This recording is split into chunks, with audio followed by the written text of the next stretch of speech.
श्रीगणपत्यथर्वशीर्षं हरिः ॐ।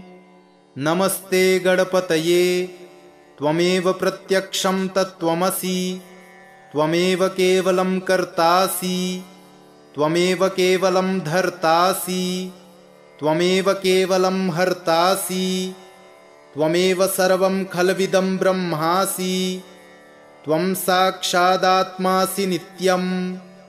ऋतं वच्मि सत्यं वच्मि, अवत्वं माम् अववक्तारम् अवश्रोतारम् अवदातारम् अवधातारम् अवानूचानमवशिष्यम् अवपश्चात्तात् अवपुरस्तात् अवचोत्तरात्तात् अवदक्षिणात्तात् अवचोर्ध्वात्तात् अवाधरात्तात् सर्वतो मां पाहि पाहि समन्तात्। त्वं वाङ्मयस्त्वं चिन्मयः, त्वमानन्दमयस्त्वं ब्रह्ममयः, त्वं सच्चिदानन्दाद्वितीयोऽसि, त्वं प्रत्यक्षं ब्रह्मासि, त्वं ज्ञानमयो विज्ञानमयोऽसि। सर्वं जगदिदं त्वत्तो जायते, सर्वं जगदिदं त्वत्तिष्ठति, सर्वं जगदिदं त्वयि लयमेष्यति, सर्वं जगदिदं त्वयि प्रत्येति। त्वं भूमिरापो नलो नीलो नभः, त्वं चत्वारि वाक्पदानि, त्वं गुणत्रयातीतः, त्वं कालत्रयातीतः, त्वं देहत्रयातीतः, त्वं मूलाधारस्थितोऽसि नित्यम्, त्वं शक्तित्रयात्मकः, त्वां योगिनो ध्यायन्ति नित्यम्। त्वं ब्रह्मा त्वं विष्णुस्त्वं रुद्रस्त्वमिन्द्रस्त्वम् अग्निस्त्वं वायुस्त्वं सूर्यस्त्वं चन्द्रमास्त्वं ब्रह्म भूर्भुवः सुरोम गणादिं पूर्वमुच्चार्य वरणादिं तदनन्तरम् अनुस्वारः परतरः अर्धेन्दुलसितं तारेणरुद्धम् एतत्तव मनुस्वरूपम्। गकारः पूर्वरूपम्, अकारो मध्यमरूपम्, अनुस्वारश्चान्त्यरूपम्, बिन्दुरुत्तररूपम्, नादः सन्धानम्, संहिता सन्धिः।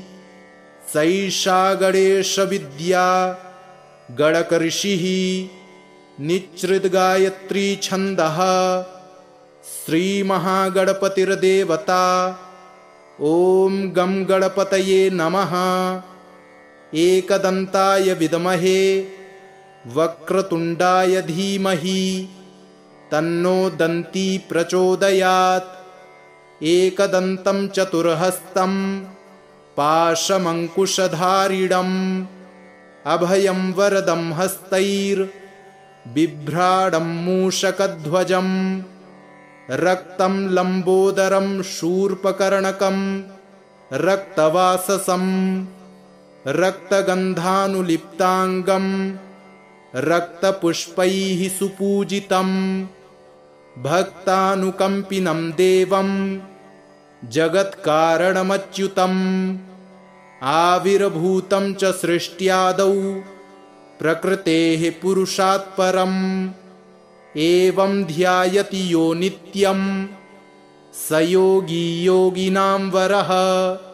नमो व्रातपतये नमो गणपतये नमः प्रमथपतये, नमस्तेऽस्तु लम्बोदरायैकदन्ताय विघ्नविनाशिने शिवसुताय श्रीवरदमूर्तये नमो नमः। हरिः ॐ।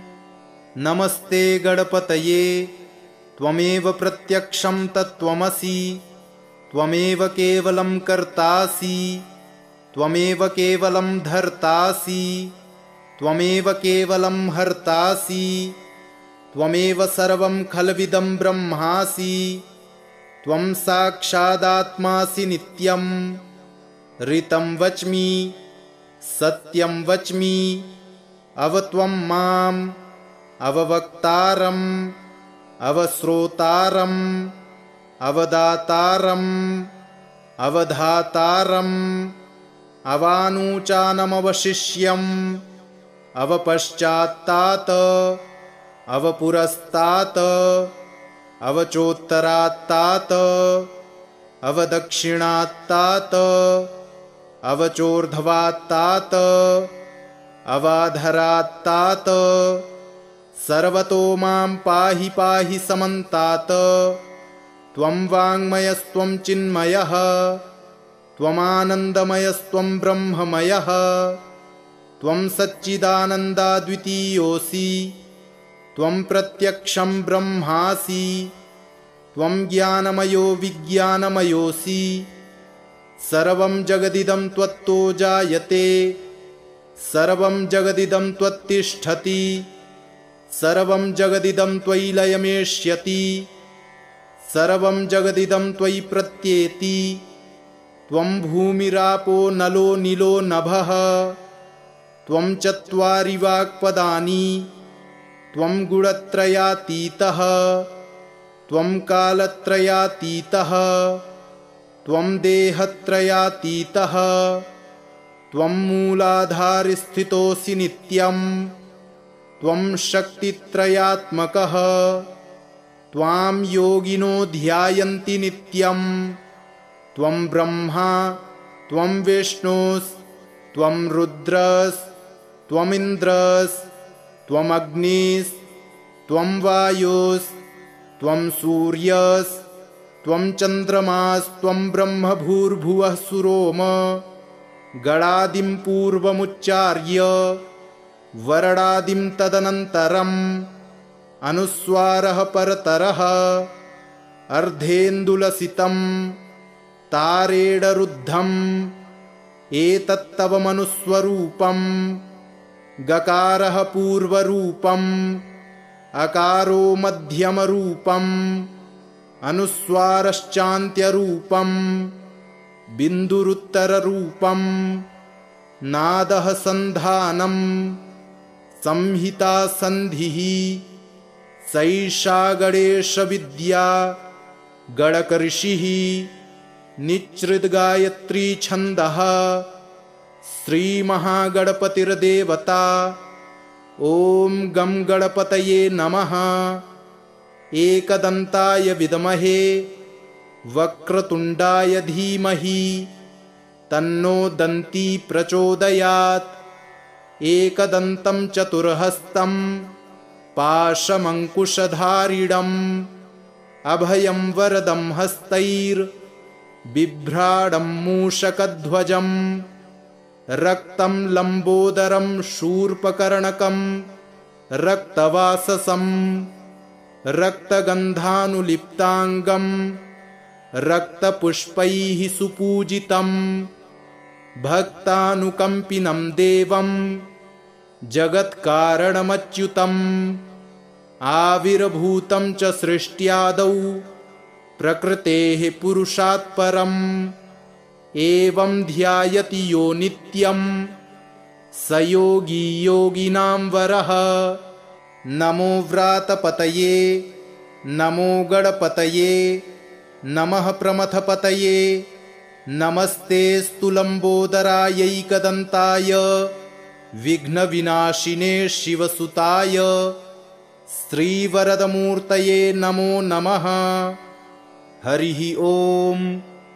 नमस्ते गणपतये त्वमेव प्रत्यक्षं तत्त्वमसि त्वमेव केवलं कर्तासि त्वमेव केवलं धर्तासि त्वमेव केवलं हर्तासि त्वमेव सर्वं खल्विदं ब्रह्मासि त्वं साक्षादात्मासि नित्यं ऋतं वच्मि सत्यं वच्मि अवत्वं माम् अववक्तारम् अवश्रोतारम् अवदातारम् अवधातारम् अवानूचानमवशिष्यम् अवपश्चात्तात् अवपुरस्तात् अवचोत्तरात्तात् अवदक्षिणात्तात् अवचोर्ध्वात्तात् अवाधरात्तात् सर्वतो मां पाहि पाहि समन्तात्। त्वं वाङ्मयस्त्वं चिन्मयः त्वमानन्दमयस्त्वं ब्रह्ममयः त्वं सच्चिदानन्दाद्वितीयोऽसि त्वं प्रत्यक्षं ब्रह्मासि त्वं ज्ञानमयो विज्ञानमयोऽसि। सर्वं जगदिदं त्वत्तो जायते सर्वं जगदिदं त्वत्तिष्ठति सर्वं जगदिदं त्वयि लयमेष्यति सर्वं जगदिदं त्वयि प्रत्येति। त्वं भूमिरापो नलो नीलो नभः त्वं चत्वारि वाक्पदानि त्वं गुणत्रयातीतः त्वं कालत्रयातीतः त्वं देहत्रयातीतः त्वं मूलाधारस्थितोऽसि नित्यं त्वं शक्तित्रयात्मकः त्वां योगिनो ध्यायन्ति नित्यं। त्वं ब्रह्मा त्वं विष्णुस्त्वं रुद्रस्त्वमिन्द्रस्त्वम् अग्निस्त्वं वायुस्त्वं सूर्यस्त्वं चन्द्रमास्त्वं ब्रह्म भूर्भुवः सुरोम गणादिं पूर्वमुच्चार्य वरणादिं तदनन्तरम् अनुस्वारः परतरः अर्धेन्दुलसितं तारेणरुद्धम् एतत्तव मनुस्वरूपं गकारः पूर्वरूपम् अकारो मध्यमरूपम् अनुस्वारश्चान्त्यरूपम् बिन्दुरुत्तररूपम् नादः सन्धानम् संहिता सन्धिः सैषा गणेशविद्या गणकऋषिः निच्छृद्गायत्री छन्दः श्रीमहागणपतिर्देवता। ॐ गं गणपतये नमः। एकदन्ताय विद्महे वक्रतुण्डाय धीमहि तन्नो दन्ती प्रचोदयात्। एकदन्तं चतुर्हस्तं पाशमङ्कुशधारिणम्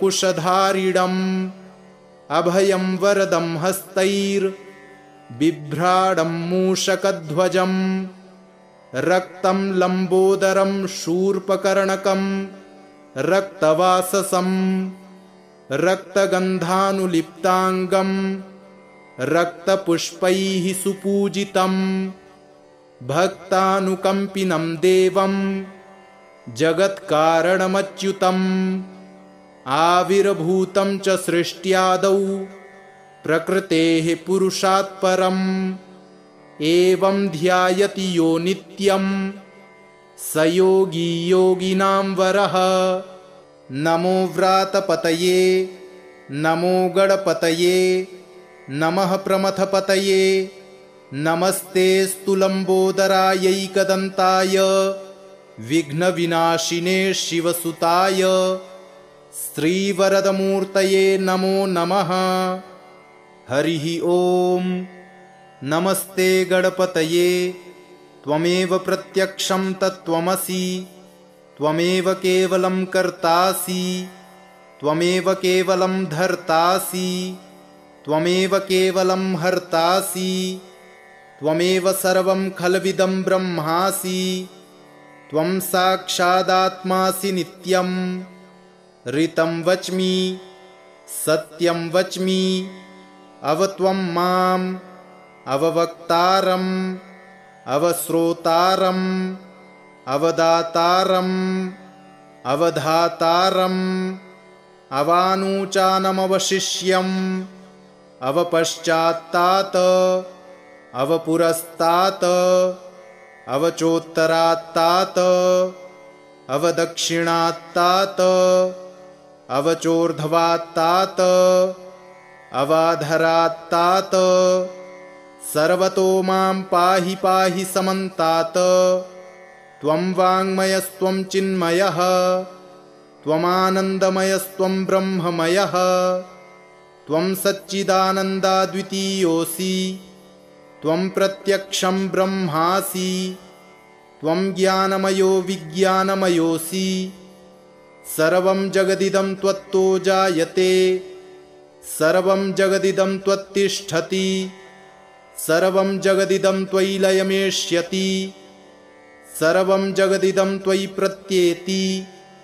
त्वं भूमिरापो नलो नीलो नभः त्वं चत्वारि वाक्पदानि त्वं गुणत्रयातीतः त्वं कालत्रयातीतः त्वं देहत्रयातीतः त्वं मूलाधारस्थितोऽसि नित्यं त्वं शक्तित्रयात्मकः त्वां योगिनो ध्यायन्ति नित्यं।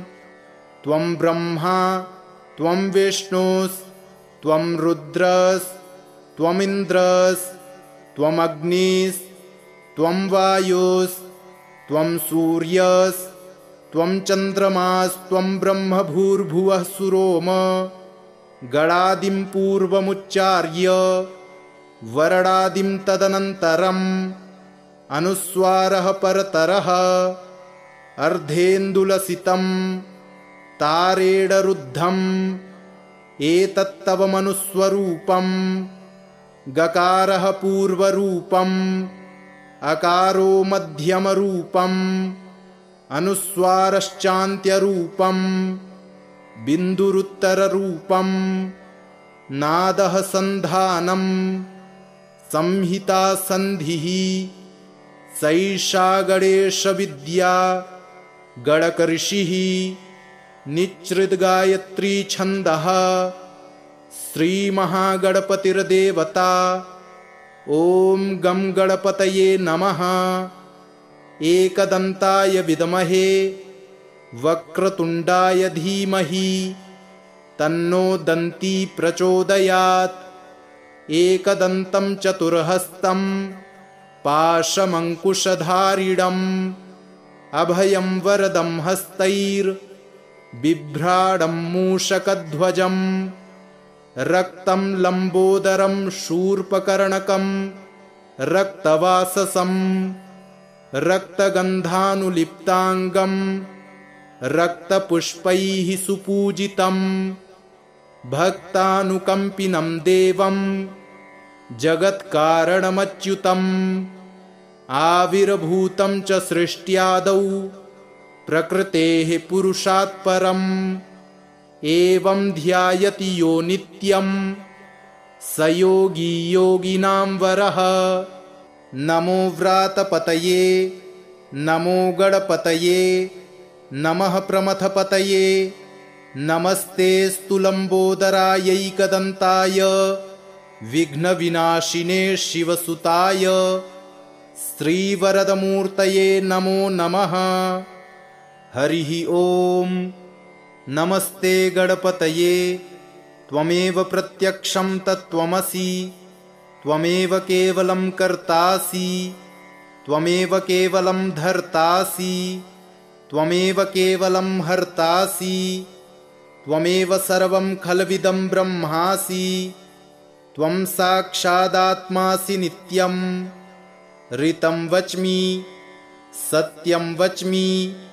अवत्वं माम् अववक्तारम् अवश्रोतारम् अवदातारम् अवधातारम् अवानूचानमवशिष्यम् अवपश्चात्तात् अवपुरस्तात् अवचोत्तरात्तात् अवदक्षिणात्तात् अवचोर्ध्वात्तात् अवाधरात्तात्। सर्वतो मां पाहि पाहि समन्तात्। त्वं वाङ्मयस्त्वं चिन्मयः त्वमानन्दमयस्त्वं ब्रह्ममयः त्वं सच्चिदानन्दाद्वितीयोऽसि त्वं प्रत्यक्षं ब्रह्मासि त्वं ज्ञानमयो विज्ञानमयोऽसि। सर्वं जगदिदं त्वत्तो जायते, सर्वं जगदिदं त्वत्तिष्ठति, सर्वं जगदिदं त्वयि लयमेष्यति, सर्वं जगदिदं त्वयि प्रत्येति। त्वं भूमिरापो नलो नीलो नभः, त्वं चत्वारि वाक्पदानि, त्वं गुणत्रयातीतः, त्वं कालत्रयातीतः, त्वं देहत्रयातीतः, त्वं मूलाधारस्थितोऽसि नित्यं, त्वं शक्तित्रयात्मकः, त्वां योगिनो ध्यायन्ति नित्यं। त्वं ब्रह्मा, त्वं विष्णुस्त्वं रुद्रस्त्वमिन्द्रस्त्वं अग्निस्त्वं वायुस्त्वं सूर्यस्त्वं चन्द्रमास्त्वं ब्रह्म भूर्भुवः सुरोम। गणादिं पूर्वमुच्चार्य वरणादिं तदनन्तरम् अनुस्वारः परतरः अर्धेन्दुलसितम् तारेणरुद्धम् एतत्तव मनुस्वरूपम्। गकारः पूर्वरूपम्, अकारो मध्यमरूपम्, अनुस्वारश्चान्त्यरूपम्, बिन्दुरुत्तररूपम्। नादः सन्धानम्, संहिता सन्धिः। सैषा गणेशविद्या गणकऋषिः। निच्छृद्गायत्री छन्दः। श्रीमहागणपतिर्देवता। ॐ गं गणपतये नमः। एकदन्ताय विद्महे वक्रतुण्डाय धीमहि तन्नो दन्ती प्रचोदयात्। एकदन्तं चतुर्हस्तं पाशमङ्कुशधारिणम् अभयं वरदं हस्तैर्बिभ्राणं मूषकध्वजं। रक्तं लम्बोदरं शूर्पकर्णकं रक्तवाससं। रक्तगन्धानुलिप्ताङ्गं रक्तपुष्पैः सुपूजितं। भक्तानुकम्पिनं देवं जगत्कारणमच्युतम्। आविर्भूतं च सृष्ट्यादौ प्रकृतेः पुरुषात् परम्। एवं ध्यायति यो नित्यं स योगी योगिनां वरः। नमो व्रातपतये नमो गणपतये नमः प्रमथपतये। नमस्तेऽस्तु लम्बोदरायैकदन्ताय विघ्नविनाशिने शिवसुताय श्रीवरदमूर्तये नमो नमः। हरिः ॐ। नमस्ते गणपतये। त्वमेव प्रत्यक्षं तत्त्वमसि। त्वमेव केवलं कर्तासि। त्वमेव केवलं धर्तासि। त्वमेव केवलं हर्तासि। त्वमेव सर्वं खल्विदं ब्रह्मासि। त्वं साक्षादात्मासि नित्यं। ऋतं वच्मि सत्यं वच्मि। अवत्वं माम् अववक्तारम् अवश्रोतारम् अवदातारम् अवधातारम् अवानूचानमवशिष्यम् अवपश्चात्तात् अवपुरस्तात् अवचोत्तरात्तात् अवदक्षिणात्तात् अवचोर्ध्वात्तात् अवाधरात्तात्। सर्वतो मां पाहि पाहि समन्तात्। त्वं वाङ्मयस्त्वं चिन्मयः त्वमानन्दमयस्त्वं ब्रह्ममयः। त्वं सच्चिदानन्दाद्वितीयोऽसि। त्वं प्रत्यक्षं ब्रह्मासि। त्वं ज्ञानमयो विज्ञानमयोऽसि। सर्वं जगदिदं त्वत्तो जायते, सर्वं जगदिदं त्वत्तिष्ठति, सर्वं जगदिदं त्वयि लयमेष्यति, सर्वं जगदिदं त्वयि प्रत्येति। त्वं भूमिरापो नलो नीलो नभः। त्वं चत्वारि वाक्पदानि, त्वं गुणत्रयातीतः त्वं कालत्रयातीतः त्वं देहत्रयातीतः त्वं मूलाधारस्थितोऽसि नित्यं त्वं शक्तित्रयात्मकः त्वां योगिनो ध्यायन्ति नित्यं त्वं ब्रह्मा त्वं विष्णुस्त्वं रुद्रस्त्वमिन्द्रस्त्वम् अग्निस्त्वं वायुस्त्वं सूर्यस्त्वं चन्द्रमास्त्वं ब्रह्म भूर्भुवः सुरोम गणादिं पूर्वमुच्चार्य वरणादिं तदनन्तरम् अनुस्वारः परतरः अर्धेन्दुलसितं तारेणरुद्धम् एतत्तव मनुस्वरूपम्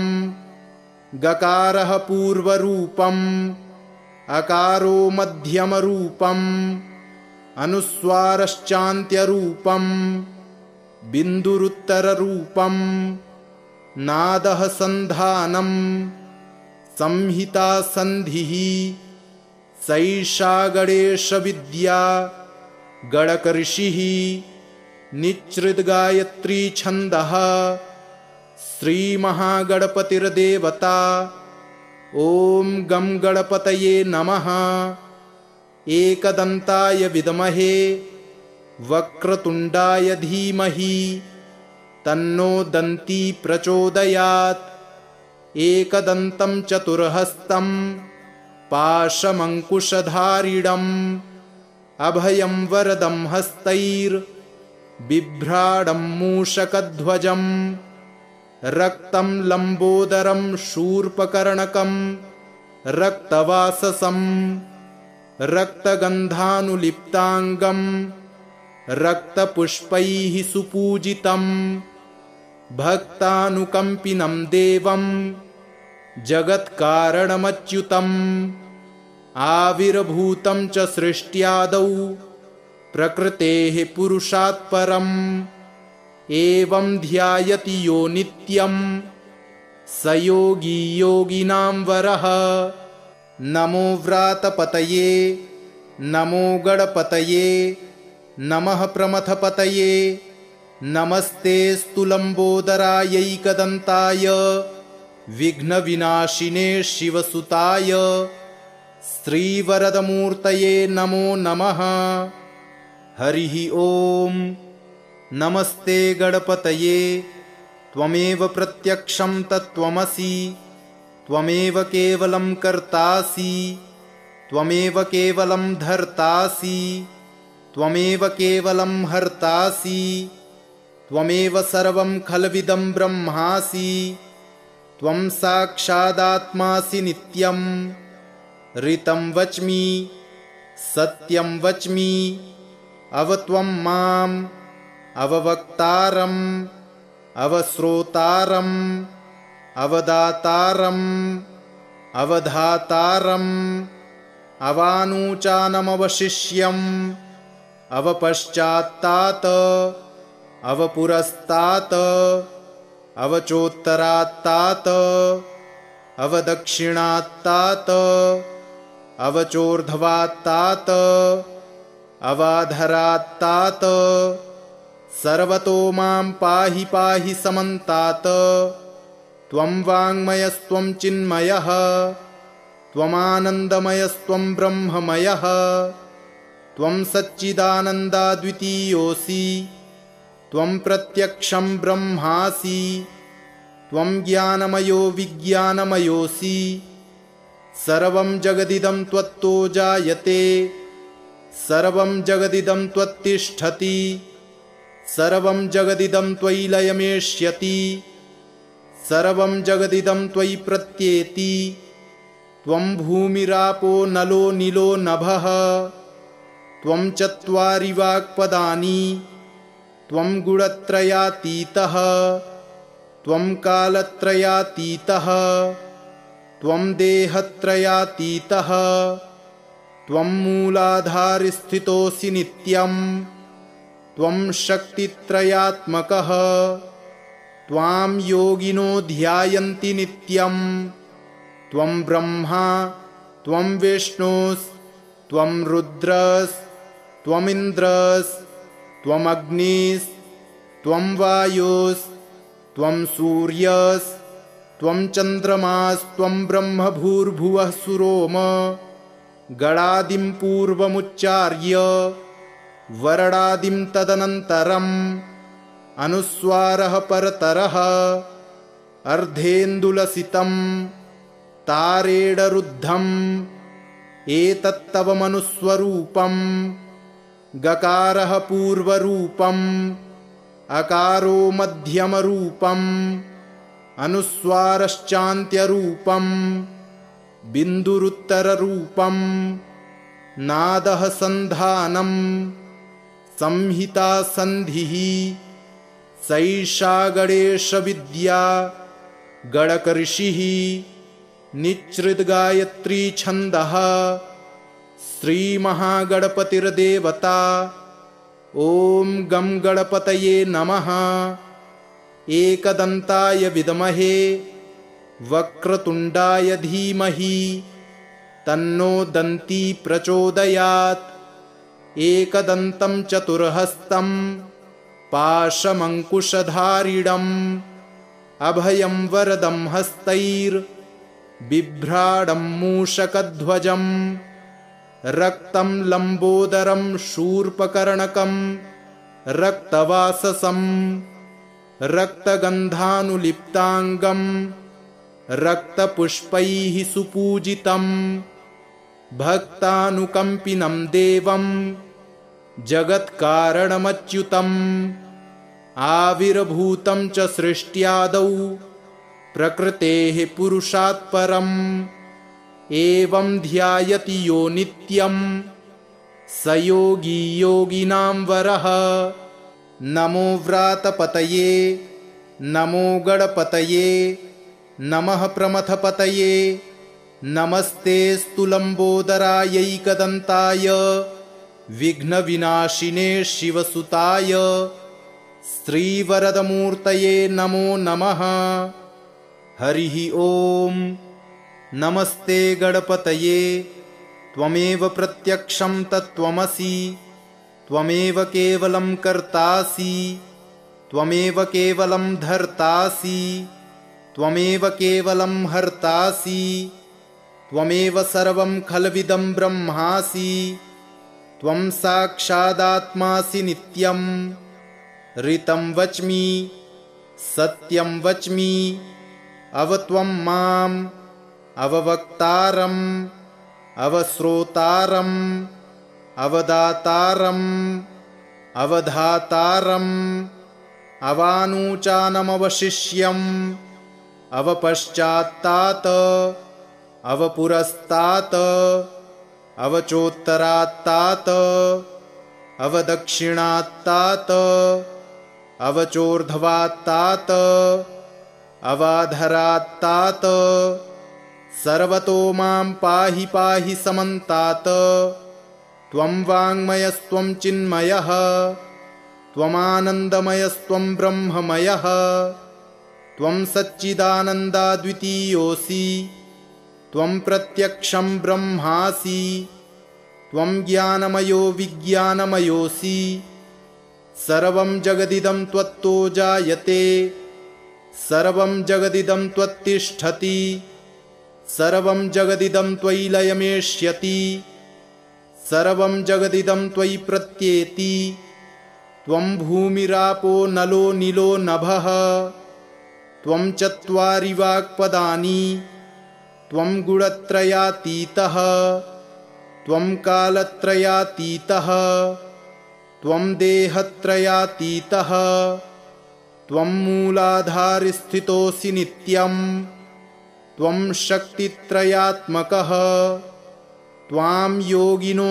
ध्यायन्ति नित्यं त्वं ब्रह्मा त्वं विष्णुस्त्वं रुद्रस्त्वमिन्द्रस्त्वमग्निस्त्वं वायुस्त्वं सूर्यस्त्वं चन्द्रमास्त्वं ब्रह्म भूर्भुवः सुरोम गणादिं पूर्वमुच्चार्य वरडादिं तदनन्तरम् अनुस्वारः परतरः अर्धेन्दुलसितं तारेडरुद्धम् एतत्तव मनुस्वरूपम् गकारः पूर्वरूपम् अकारो मध्यमरूपम् अनुस्वारश्चान्त्यरूपम् बिन्दुरुत्तररूपम् नादः सन्धानम् संहिता सन्धिः सैषा गणेशविद्या गणकऋषिः निच्छृद्गायत्री छन्दः श्रीमहागणपतिर्देवता। ॐ गं गणपतये नमः। एकदन्ताय विद्महे वक्रतुण्डाय धीमहि तन्नो दन्ती प्रचोदयात्। एकदन्तं चतुर्हस्तं पाशमङ्कुशधारिणम् अभयं वरदं हस्तैर्बिभ्राडं मूषकध्वजम् रक्तं लम्बोदरं शूर्पकर्णकं रक्तवाससं रक्तगन्धानुलिप्ताङ्गं रक्तपुष्पैः सुपूजितं भक्तानुकम्पिनं देवं जगत्कारणमच्युतम् आविर्भूतं च सृष्ट्यादौ प्रकृतेः पुरुषात् परम् एवं ध्यायति यो नित्यं स योगी योगिनां वरः। नमो व्रातपतये नमो गणपतये नमः प्रमथपतये नमस्तेऽस्तु लम्बोदरायैकदन्ताय विघ्नविनाशिने शिवसुताय श्रीवरदमूर्तये नमो नमः। हरिः ॐ। नमस्ते गणपतये त्वमेव प्रत्यक्षं तत्त्वमसि त्वमेव केवलं कर्तासि त्वमेव केवलं धर्तासि त्वमेव केवलं हर्तासि त्वमेव सर्वं खल्विदं ब्रह्मासि त्वं साक्षादात्मासि नित्यं ऋतं वच्मि सत्यं वच्मि अवत्वं माम् अववक्तारम् अवश्रोतारम् अवदातारम् अवधातारम् अवानूचानमवशिष्यम् अवपश्चात्तात् अवपुरस्तात् अवचोत्तरात्तात् अवदक्षिणात्तात् अवचोर्ध्वात्तात् अवाधरात्तात् सर्वतो मां पाहि पाहि समन्तात्। त्वं वाङ्मयस्त्वं चिन्मयः त्वमानन्दमयस्त्वं ब्रह्ममयः त्वं सच्चिदानन्दाद्वितीयोऽसि त्वं प्रत्यक्षं ब्रह्मासि त्वं ज्ञानमयो विज्ञानमयोऽसि सर्वं जगदिदं त्वत्तो जायते सर्वं जगदिदं त्वत्तिष्ठति सर्वं जगदिदं त्वयि लयमेष्यति सर्वं जगदिदं त्वयि प्रत्येति त्वं भूमिरापो नलो नीलो नभः त्वं चत्वारि वाक्पदानि त्वं गुणत्रयातीतः त्वं कालत्रयातीतः त्वं देहत्रयातीतः त्वं मूलाधारस्थितोऽसि नित्यं त्वं शक्तित्रयात्मकः त्वां योगिनो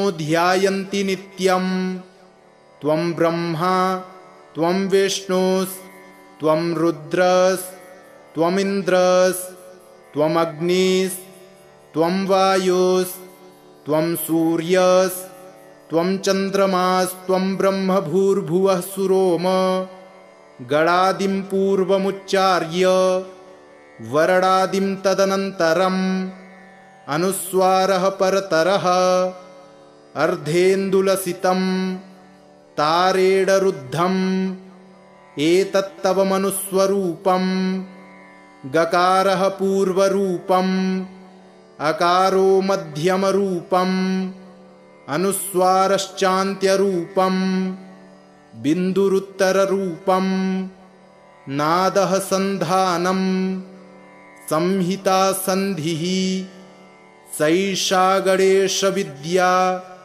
गणकऋषिः निच्छृद्गायत्री छन्दः श्रीमहागणपतिर्देवता। ॐ गं गणपतये नमः। एकदन्ताय विद्महे वक्रतुण्डाय धीमहि तन्नो दन्ती प्रचोदयात्। एकदन्तं चतुर्हस्तं पाशमङ्कुशधारिणम्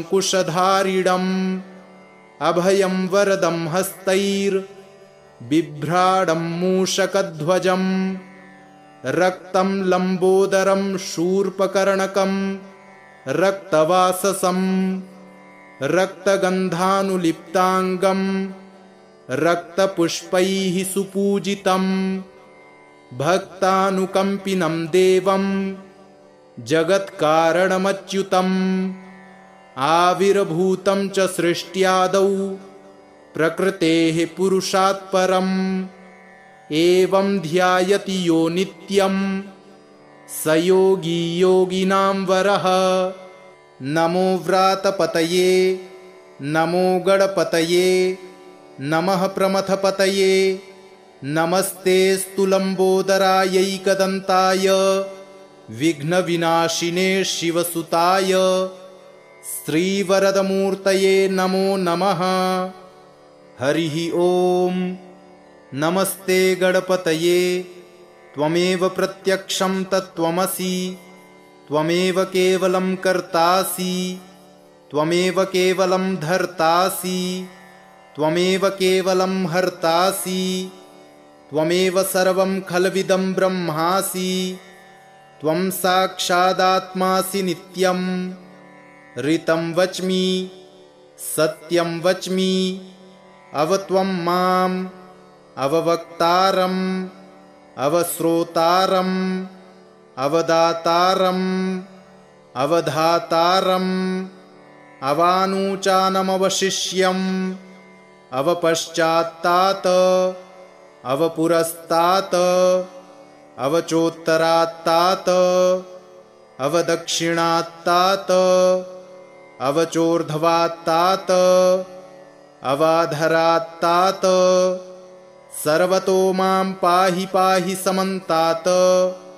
त्वं वाङ्मयस्त्वं चिन्मयः त्वमानन्दमयस्त्वं ब्रह्ममयः त्वं सच्चिदानन्दाद्वितीयोऽसि त्वं प्रत्यक्षं ब्रह्मासि त्वं ज्ञानमयो विज्ञानमयोऽसि सर्वं जगदिदं त्वत्तो जायते सर्वं जगदिदं त्वत्तिष्ठति सर्वं जगदिदं त्वयि लयमेष्यति सर्वं जगदिदं त्वयि प्रत्येति त्वं भूमिरापो नलो नीलो नभः त्वं चत्वारि वाक्पदानि त्वं गुणत्रयातीतः त्वं कालत्रयातीतः त्वं देहत्रयातीतः त्वं मूलाधारस्थितोऽसि नित्यं त्वं शक्तित्रयात्मकः त्वां योगिनो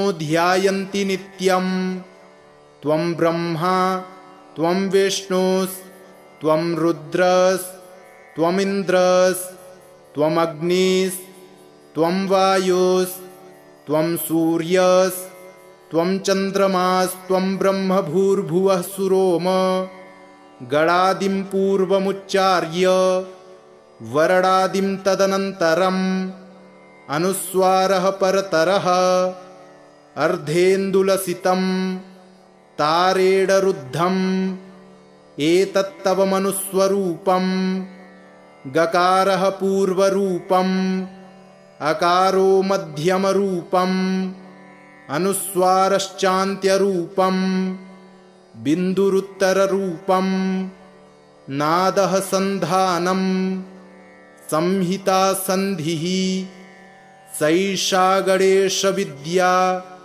गणकऋषिः निच्छृद्गायत्री छन्दः श्रीमहागणपतिर्देवता। ॐ गं गणपतये नमः। एकदन्ताय विद्महे वक्रतुण्डाय धीमहि तन्नो दन्ती प्रचोदयात्। एकदन्तं चतुर्हस्तं पाशमङ्कुशधारिणम् अभयं वरदं हस्तैर्बिभ्राणं मूषकध्वजम् रक्तं लम्बोदरं शूर्पकर्णकं रक्तवाससं रक्तगन्धानुलिप्ताङ्गं रक्तपुष्पैः सुपूजितं भक्तानुकम्पिनं देवं जगत्कारणमच्युतम् आविर्भूतं च सृष्ट्यादौ प्रकृतेः पुरुषात् परम् एवं ध्यायति यो नित्यं स योगी योगिनां वरः। नमो व्रातपतये नमो गणपतये नमः प्रमथपतये नमस्तेऽस्तु लम्बोदरायैकदन्ताय विघ्नविनाशिने शिवसुताय श्रीवरदमूर्तये नमो नमः। हरिः ॐ। नमस्ते गणपतये त्वमेव प्रत्यक्षं तत्त्वमसि त्वमेव केवलं कर्तासि त्वमेव केवलं धर्तासि त्वमेव केवलं हर्तासि त्वमेव सर्वं खल्विदं ब्रह्मासि त्वं साक्षादात्मासि नित्यं ऋतं वच्मि सत्यं वच्मि अवत्वं माम् अववक्तारम् अवश्रोतारम् अवदातारम् अवधातारम् अवानूचानमवशिष्यम् अवपश्चात्तात् अवपुरस्तात् अवचोत्तरात्तात् अवदक्षिणात्तात् अवचोर्ध्वात्तात् अवाधरात्तात् सर्वतो मां पाहि पाहि समन्तात्।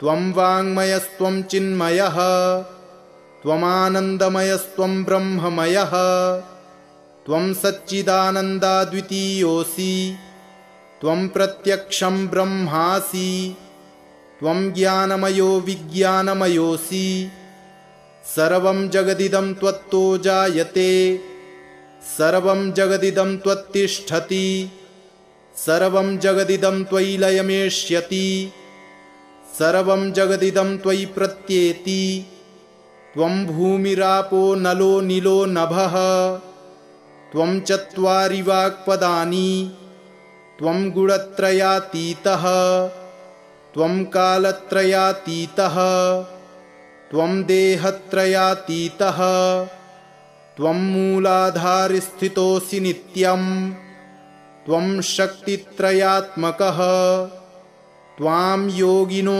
ध्यायन्ति नित्यं त्वं ब्रह्मा त्वं विष्णुस्त्वं रुद्रस्त्वमिन्द्रस्त्वम् अग्निस्त्वं वायुस्त्वं सूर्यस्त्वं चन्द्रमास्त्वं ब्रह्म भूर्भुवः सुरोम गणादिं पूर्वमुच्चार्य वरणादिं तदनन्तरम् अनुस्वारः परतरः अर्धेन्दुलसितं तारेणरुद्धम् एतत्तव मनुस्वरूपम् गकारः पूर्वरूपम् अकारो मध्यमरूपम् अनुस्वारश्चान्त्यरूपम् बिन्दुरुत्तररूपम् नादः सन्धानम् संहिता सन्धिः सैषा गणेशविद्या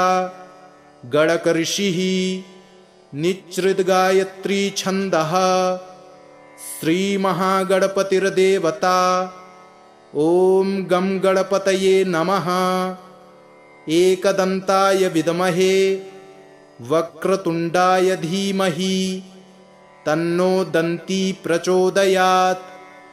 एकदन्तं चतुर्हस्तं पाशमङ्कुशधारिणम् अभयं वरदं हस्तैर् बिभ्राडं मूषकध्वजं रक्तं लम्बोदरं शूर्पकर्णकं रक्तवाससं रक्तगन्धानुलिप्ताङ्गं रक्तपुष्पैः सुपूजितं भक्तानुकम्पिनं देवं जगत्कारणमच्युतम् आविर्भूतं च सृष्ट्यादौ प्रकृतेः पुरुषात् परम् एवं ध्यायति यो नित्यं स योगी योगिनां वरः।